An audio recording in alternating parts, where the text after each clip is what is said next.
Hello and welcome to this pre-recorded live stream.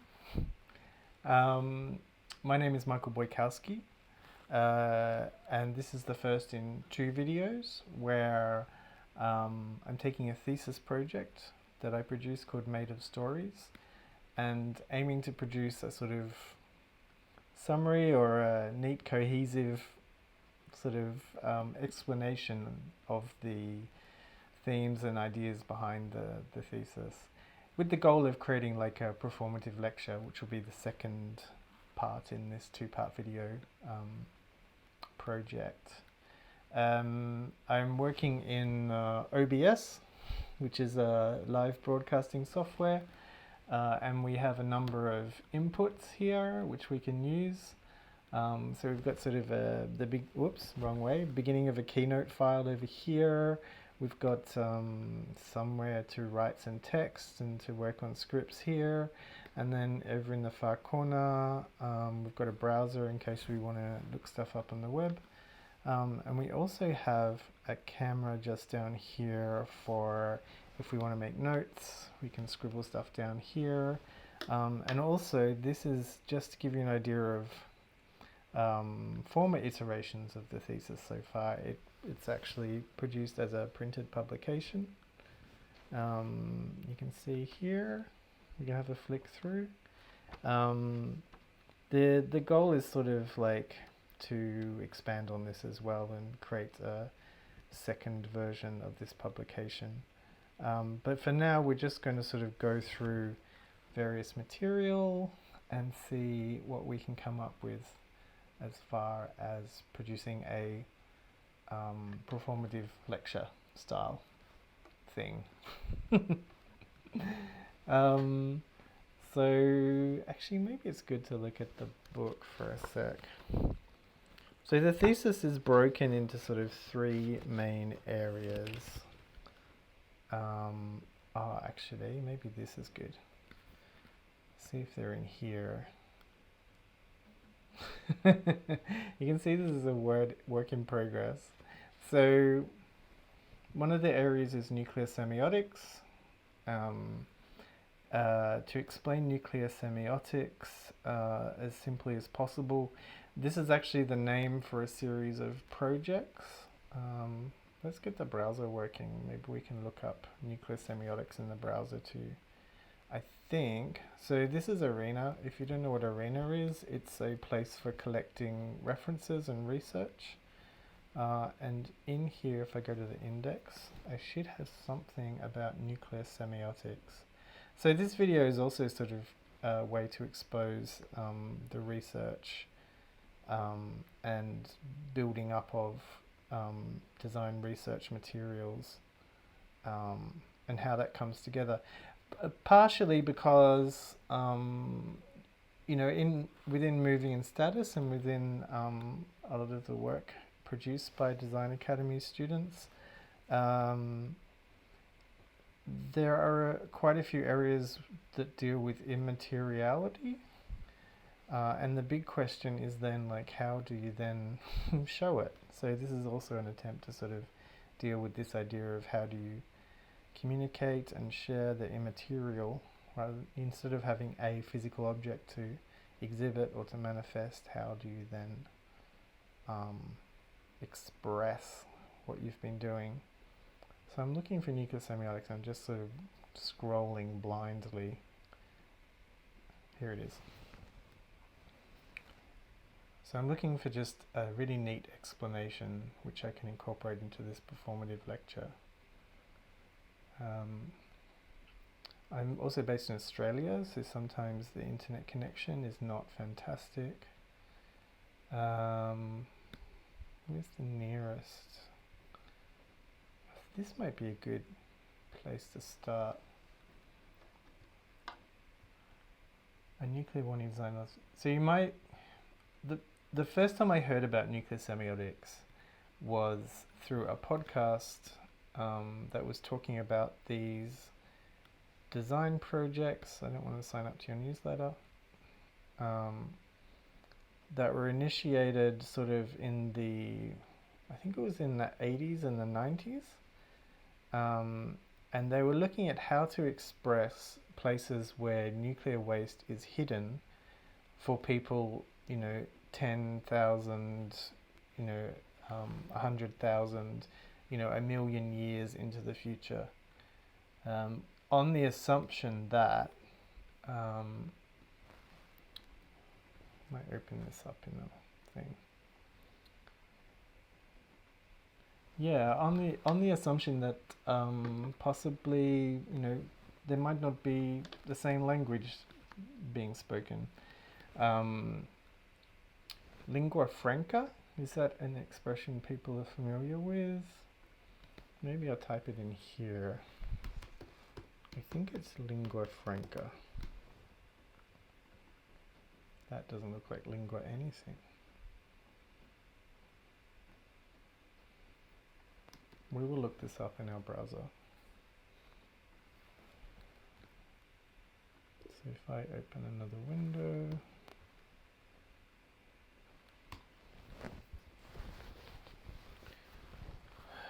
this multi-channel form of broadcasting is still something I am experimenting with, so it's probably a bit janky. So lingua franca pretty much means the accepted most common language at a particular time. Well, that's what the expression has come to mean. That's how we use, or a lot of people use it at the moment. So, like in the Netherlands, for instance, an international or a school that professes to be an international school will speak English, or will have English as the primary language that everybody shares, and you'll be expected to be able to speak English to continue the course. So at some point, English was determined to be this most common language that could easily be shared amongst people from many different backgrounds. So English, in this case, is the lingua franca. Nuclear semiotics assumes that that's not something that's going to last forever, that lingua francas change. And we can't assume that in that case, even written language or spoken language will be the same as it is now. We just cannot assume how we communicate now will be the same as how we communicate in the future. At the same time, these projects don't aim to speculate on what could be understood in the future. These projects are more of an exercise in trying to imagine ways we can communicate now that will be understood in the future. So if I go back to Keynote, did I have some examples? I did not. I'm just like zooming through the three main parts of what we're talking about. I think we'll stay on nuclear semiotics for now, and we'll go back to the browser. What is it doing? So, nuclear warnings. Oh yeah, so I had this image up on screen. So this image in the corner here, turn my camera on and I can point to it for you. So here, like disembodied hand. It feels very awkward trying to point in this way. Maybe we can make this bigger. Let's make this a bit bigger. That's better. Okay. So this was a project that suggested that certain plants could be bred that were a really unusual color. And the color, I think the idea was that the color reacted to radioactive material. So anywhere there was radioactive material buried or nuclear waste, these plants would be a certain color and a really unusual resting color. And this was thought to be a way that maybe we could communicate to people in the future that there was something different going on here, that there was something underneath here that was affecting the way the plants were growing. Then we flick through some more of these.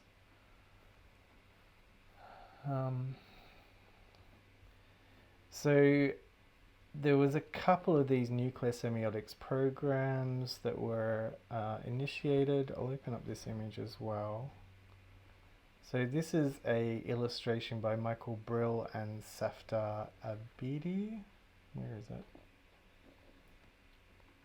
So this was a suggestion to build a spike field. So to build some sort of structure over the top of where the nuclear waste was buried that was very striking and arresting in an alarming sort of way. So this was a way of saying danger, like there's something going on in this area, keep away, by having this sort of field of spikes sticking up everywhere.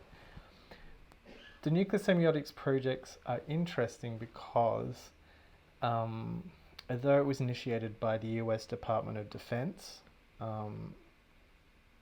actually no, it wasn't nuclear, it was, correction, it was the US Department of Energy who are continuing to look after this problem of nuclear waste in terms of where to put it and then how to let people know that it's there.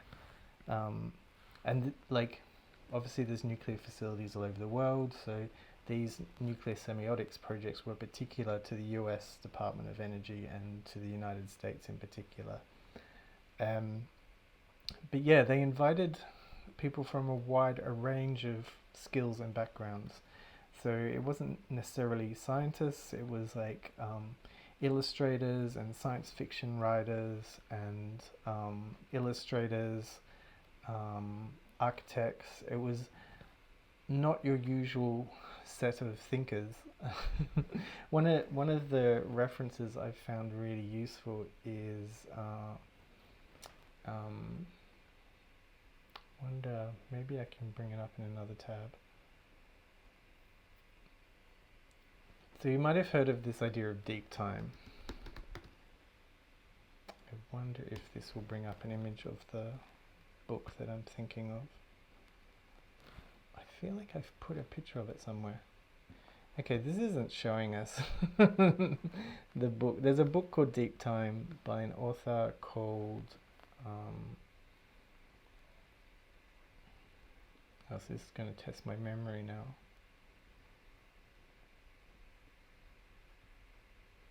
It's not Billy Griffiths. Who wrote Deep Time? Let's just put in Deep Time book.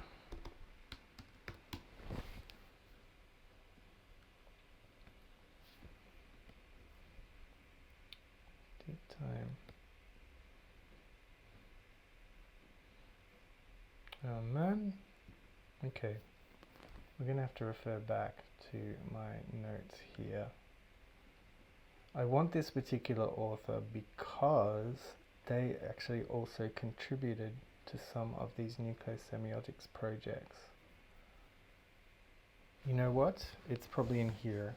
We'll have a flick through this. And when I say this, I mean this.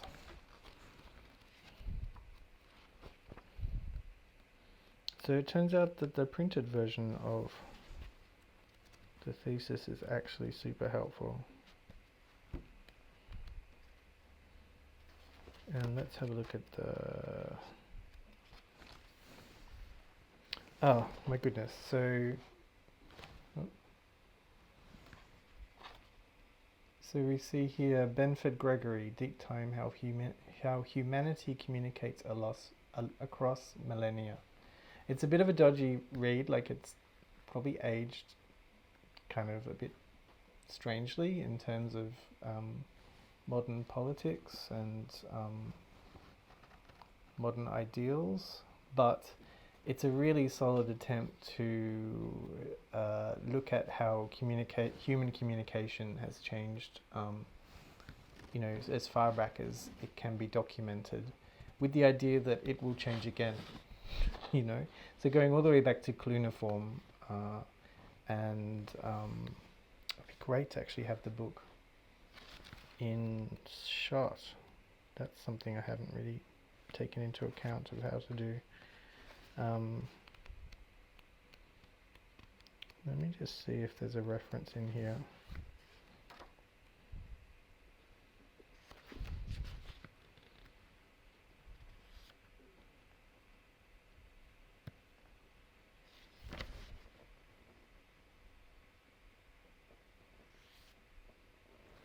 Yeah, I mean, maybe in the lecture version of this, I should definitely include, actually I'm going to make that note of that, so include reference to deep time book.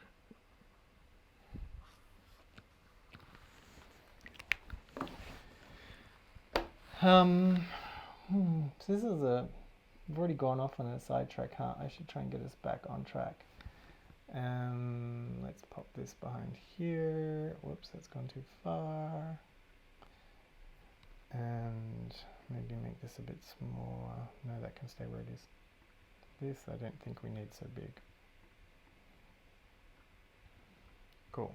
Maybe that goes there, and then that can move over there. Yeah, so to try and surmise this area of the thesis, because this is just one part, you can see it's quite a nebulous part. We're looking at the entire history of human communication and how it's evolved, but also the book Deep Time suggests that it can evolve again. It doesn't say how it's going to evolve again. So it's not speculative at all. It's sort of tried to be, all the nuclear semiotics projects, like they are speculative to a point, I think. So you can imagine them sort of being real. I should mention one more nuclear semiotics project.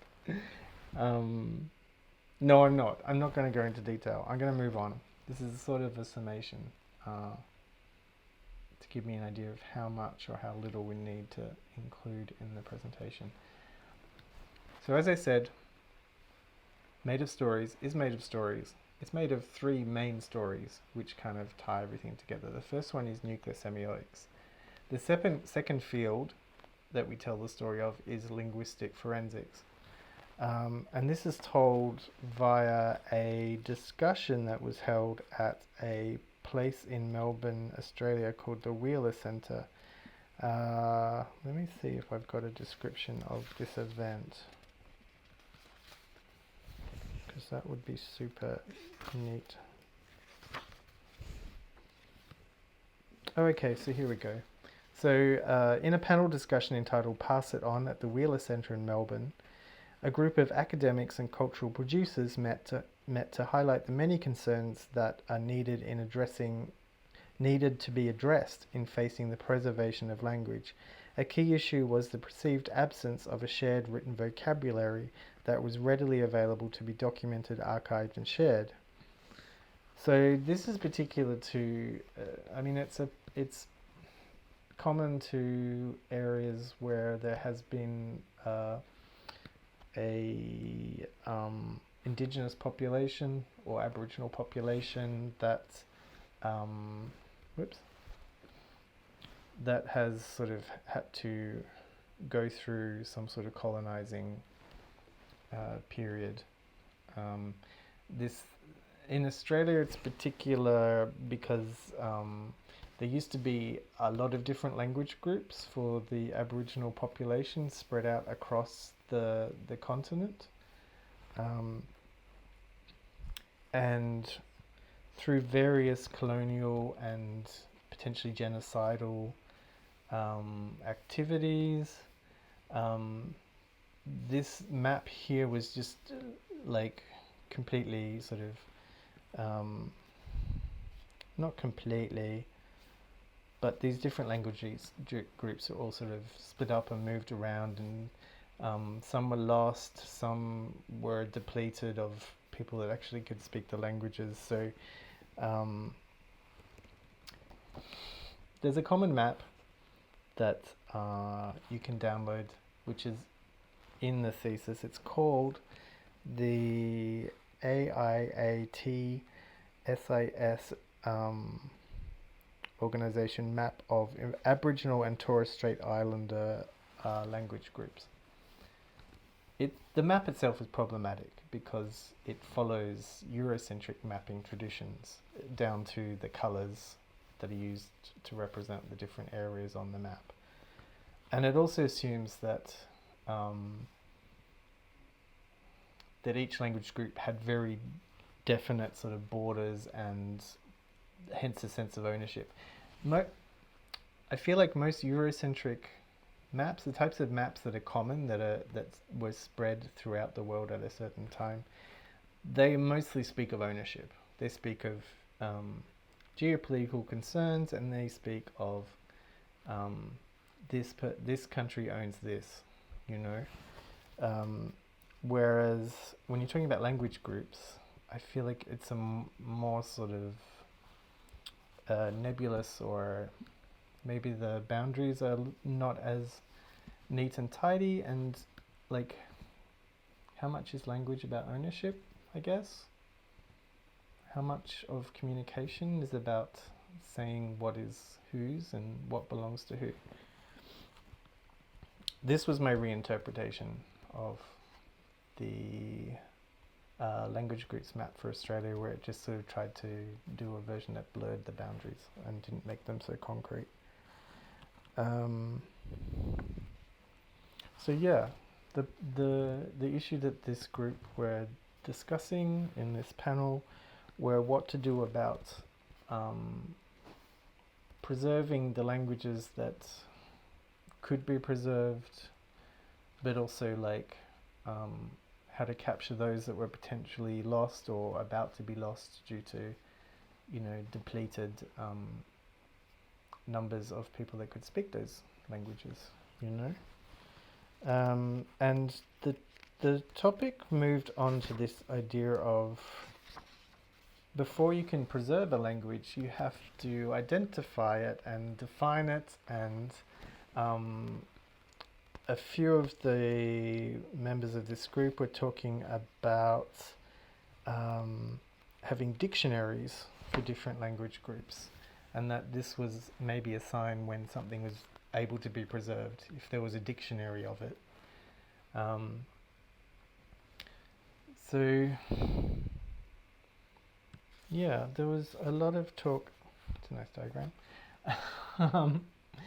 A lot of talk about preservation of particular words and ways of saying things, and words that might mean different things in different to different language groups, etc., etc. The common thread was that, and this is something that it tends to be a colonialized story of Indigenous or Aboriginal peoples having stories to tell of that sort of sustained knowledge.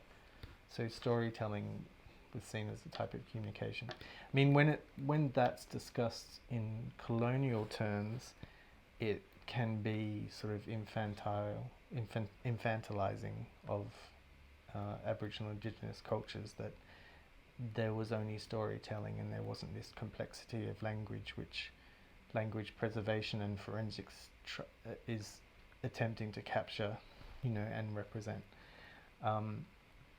There's a reference in here. Let me find it. I'm using my phone a lot, I've realized. This is this is an experiment, this format. Let's see if I can find the rainbow serpent. I think I took it out because I was worried about that infantilizing aspect. I did. So when I was a child, there was a book that won the Children's Book Prize when I think I was about 5 years old or something when it won. And it was called The Rainbow Serpent, and it was a storybook illustrated by an Aboriginal artist that told an Aboriginal story of how the world was created. I mean, the amazing thing about The Rainbow Serpent is it was a story that was common across various, or it seemed to be common across various language groups. Can't say that for certain. And it could be read lots of ways. It could actually be read as like a type of mapping or a type of sharing of information pertaining to locations, or like how things were formed or made. It's also a creation story, which is what was the focus of the children's book, I guess. But Yeah, I think that the chapter title sort of sums up where I sort of got to in terms of linguistic forensics relating to storytelling and the preservation of language. So when language fails, what's left of the story? And for Aboriginal Indigenous people in this place we currently call Australia, even though that's the colonial name for it, you know, even if the languages are under threat or disappeared or are hard to, you know, build a dictionary out of or work out how to preserve, there are stories that were told between language groups that were not only informational but also easily shared and maintained. That was the other thing that you hear too, which I don't know if I covered or not, but I think they discussed in the pass it on presentation was this idea of, actually no, it wasn't. So there's a book by an author called Patrick Nunn called The Edge of Memory. Where he talks about sort of having a system for sharing and preserving stories. So in his book, Nunn says, many Aboriginal people expressly state the imperative of telling a story the correct way, something that not only ensures its content is accurate, but also that the ownership of the story and with it the responsibility to pass it on through the patcher line is made explicit.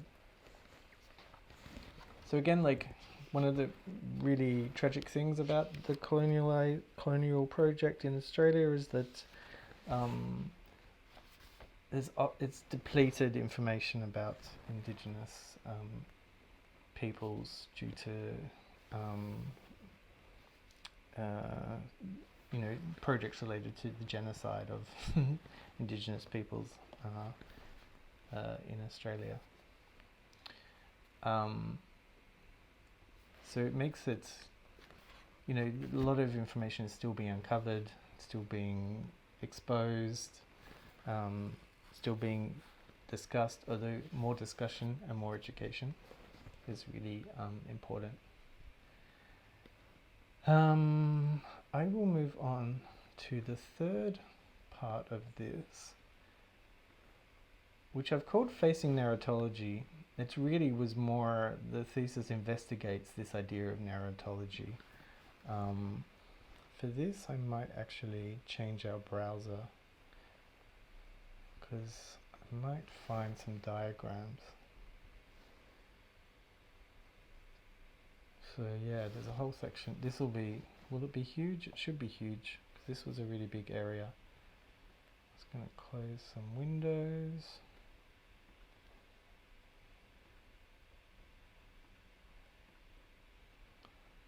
Oops, that's not the window I wanted. Okay. Maybe this is a good place to start. Get a nice big graphic on screen, hopefully. This graphic appears in the book as well. See, it's cut off here, that's annoying. What if I click on it? It's just going to take us to the page. Maybe this is a good idea. So narratology is an academic study of narrative. And it has its roots in early Russian constructivist. It's not constructivist. I'm going to refer to my notes again.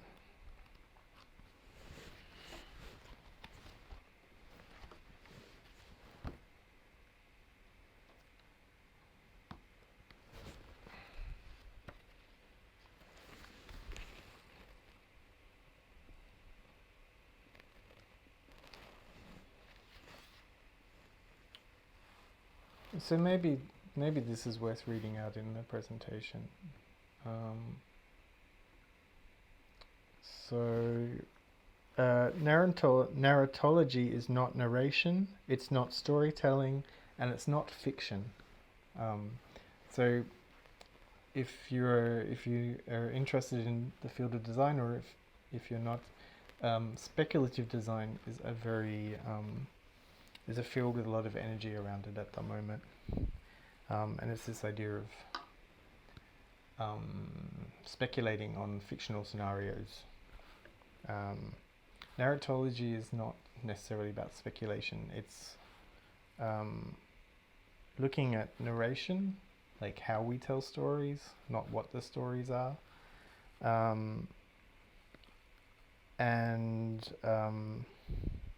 should just read this. It's the study of the structures that support narration, storytelling, and fiction, not about narration, storytelling, or fiction. So how stories are made, how fiction is pieced together, how narration is expressed, and it's in a really hyper analytical way, like to the point of like creating these like intricate diagrams that break down words and topics and ideas into their sort of little compartments. There's an amazing. Can you see that in the bottom corner? So this is this is a story that has been through the Narratology ringer. This is a diagram by I guess an academic called Perry Thorndike, and this was a suggestion for ways to interpret literature and storytelling by creating these very elaborate sort of broken down expressions of various pieces of fiction. My favorite thing in this diagram is, can you see it? Cat agrees to scratch dog. Dog agrees to bark. Cat scratches dog. There's a monkey and a donkey. So there's a story about a farm and all the things that go on the farm, and it's broken down into like episodes, sub-goals, attempts, outcomes, success. Give milk to cat is a sub-goal. It's like if you read the original thing that this is based on, it's just a straightforward story, but this has been broken down into all its like crazy components. I will read to you a criticism of this attempt, if I can find it. So the realization often made the original literature these structures are based on seem redundant. So once you had this sort of structure, suddenly it was, for some people, it was completely detached from the original text. It had become something completely new, and had become its own particular structure, even though it was based on an original piece of text. So Logan Williams, who was, I think he was part of the like a BuzzFeed program, almost like a type of residency, like a journalism residency. He looked at this diagram and said that it takes a simple story and renders it bewilderingly complex. He sort of was asking, what is gained from interpreting the original literature this way? Or is the structure designed for the story to inhabit a more relevant, useful outcome?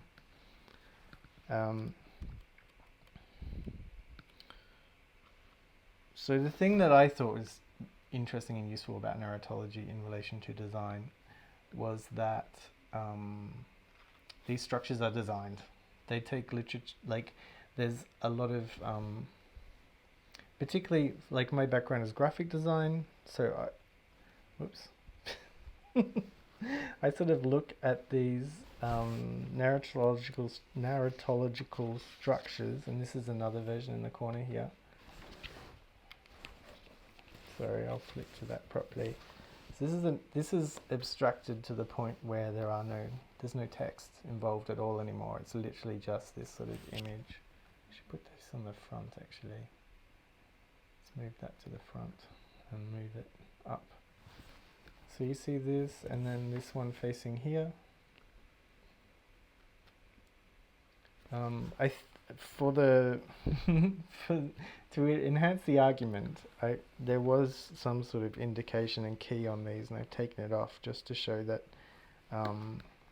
it's actually called the shape of a story.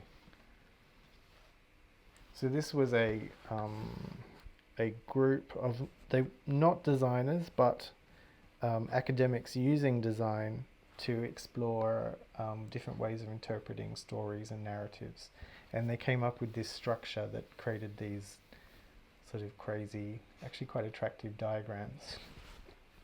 So this is a piece of fiction, or this is a story, and design has been enacted upon this to create this.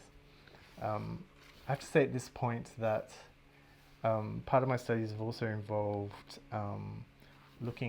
actually writing stories, non-speculative stories. So I won't call them fiction at this stage, although they appear in the guise of fiction. And it was pointed out to me by a lecturer that that even though it's not pictorial necessarily, or it's not graphically designed, it's still designed. A story is still designed. Decisions are made as to how a story should evolve, and that creates a design. You describe a character, you've designed a character,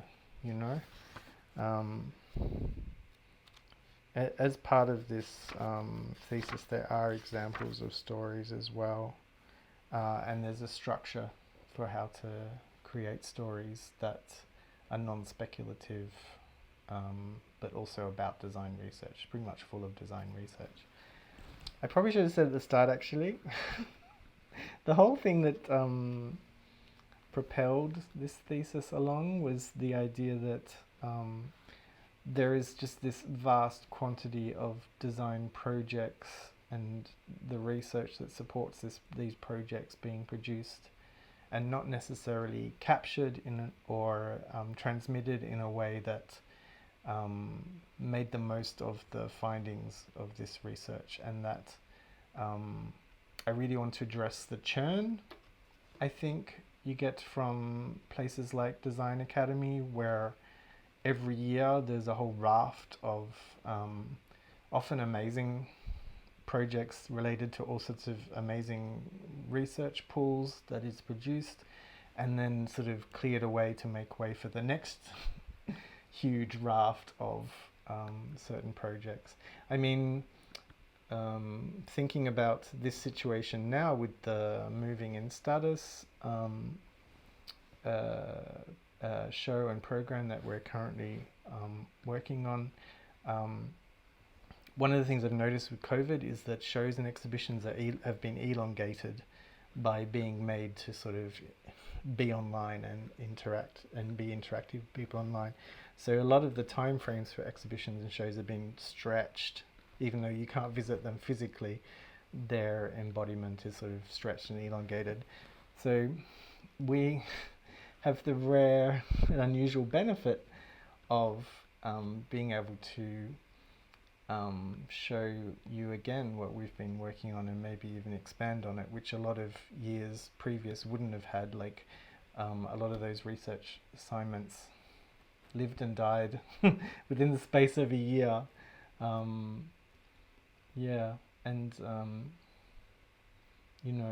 It becomes up to the individual how much they want to sort of push or propel a project often, and a project might be really valid or useful, or it might be relevant to somebody else's field that helps enlighten it or expand it, but if that project isn't allowed to be transmitted or shared or archived or kept, then it sort of disappears into the ether. Probably the other thing that Made of Stories wanted to address was also the overdependence on material culture. I understand material can mean many things now. Like, it doesn't necessarily mean to be physical material. I'm talking in terms of project outcomes that you can hold, touch, feel, see, smell, like that have a very physical presence. like one of the big questions in the last few years has been like, is it a good idea to bring more things into the world? Even if you are someone that works in this field of producing material objects or physical objects, is it a good idea to then bring more of these things into the world, considering the sort of environmental impact a lot of designed objects have had? In which case, these sort of more immaterial research-based projects become even more relevant and potent and worthy of keeping and sharing and getting their life to be elongated or extended beyond a mere 12-month research and thesis cycle. Yeah. Yeah. I mean, that's a lot. I've just done a lot of talking. I don't think I've made a presentation in this time. I mean, I wasn't sure what would happen, to be honest. What I think I would like to do actually is just clear some of this stuff away. Maybe we can use it like a screen and just put them all floating around down the bottom and then make this guy a lot bigger. And I'm just going to flick through this document because I can't remember what's in half of it. And there might be some things that are of interest. So we'll just have a quick flick through and then I might call it a session for now. And then there'll be part 2, which will hopefully be much more polished and coherent after this. So for now, I'm just going to quickly flick through this presentation, see if there's anything else that I should really cover. So Narratology, I think after introducing the main 3 topics that weave together this story of how design research can be transmitted and kept, I then go into a bit more detail about each of the 3 topics. So as a refresher, the 3 topics covered in the thesis are the story of nuclear semiotics, a story about linguistic forensics, and then a sort of overview of what narratology is and how design fits into that. And those 3 segments, interwoven, present this idea of design research and how it can be kept and transmitted and hopefully given longevity that a lot of design research projects don't have at the moment. I should skip to the end. This is another spike field project by Michael Brill and Safar Beatty. There's so many nuclear semiotics projects. There was an initial set produced by a particular company for the US Department of Energy in the 80s or 90s, and then there was another sort of more independent group which involved a sort of wider range of creatives, including a few artists who then did a second wave of these, of similar but more out there projects. This is another version of the AIATIS map that I mentioned earlier when we were talking about linguistic forensics. This one is just slightly blurred, but this was another, and the colors have been slightly altered, so they're not hopefully avoiding that Eurocentricity. This is something that I should cover in the presentation a bit more. I think this is kind of helpful. But this is a structure for creating stories based on fact-based embedded research. So the idea that design research can be transmitted and archived and kept by being embedded within story structures that are not dependent on language necessarily. And this was just a structure for embedding research into stories. Oh, and yeah, okay, I'm going to flick through this because I will go into more detail, I think, in the formal presentation. It's a bit slow. Must be those flips. So, in supporting this storytelling structure. There was a number of stories that were written. But I don't want to go into that, I don't think, because it just makes it more complicated. Let's see if we can skip ahead. Like, I'm all for complications and making things really rich and dense. But I'm also in the habit of making things a little too confusing when they could be a lot simpler. You know, though, that's pretty much the end. That's all the slides. That's weird. I think maybe I would like to... Maybe I should make these notes, actually. Let's just bring the camera to the front. Make this a bit bigger. And maybe have it turn on. I'm using an iPhone here, so this is a feed from an iPhone. And it just keeps turning off, which is a little annoying. Don't know how to stop it doing that. There's probably a setting that I could turn on or off, which would be really helpful. So I think the sort of structure is, so it's made, oh, I can't write. Fresh page, maybe. The cord's getting caught up in everything. I'm going to post some pictures of my actual setup to somewhere as well, because it's quite unusual. I'm sort of stuck, connected to all these different output devices in order to create this sort of seamless interface. So, made of stories is the overarching sort of container for the thesis. And then inside it, there are 3 themes that explain, that form the thesis. So I call them 3 acts, which is kind of how we have set up Made of moving in Stasis as well. So there's 3 acts, 3 themes or acts. There's nuclear, semiotics, and they all end with a summary, which kind of connects one theme to the next theme. There's linguistic, forensics. My spelling is probably terrible, by the way. I'm kind of spelling for me and how I understand what I'm writing rather than for public consumption. And then narratology.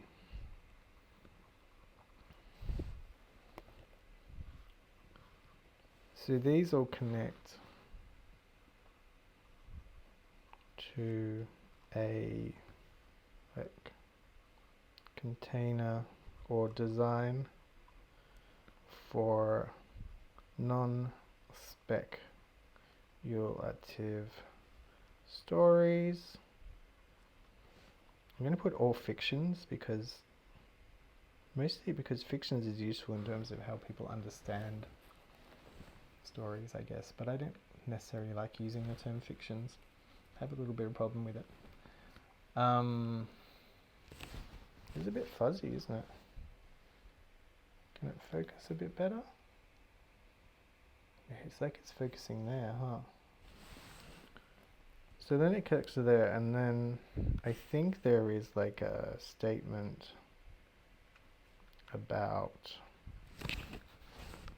the value is a very loaded term. I don't know if I should be using the word value. Of this in facing design research as a, I'm going to use burgeoning field. Hey, I think this is a structure for the next part. I think this is helpful. I think this has helped. I feel happy about this. Cool. Originally, I was hoping this would be a live stream and that people could contribute as this was happening. I don't know. I'm crossing time streams. I'm sort of time zones. I'm in Melbourne, Australia at the moment, so I'm guessing our audience will be mostly in the Netherlands and Europe. So maybe it's better this is pre-recorded, I don't know. But I'd like to offer the opportunity to contribute somehow. I don't know if that means commenting on the recording of this when it goes live, and I can be checking the comments and responding to them. Maybe that's a way to do it, I'm not sure, but we'll see. For now, I would say thank you for mostly staying to this very end, if you have. Well done. And yeah, I will see you for part 2 of this remaking of Made of Stories. Thanks.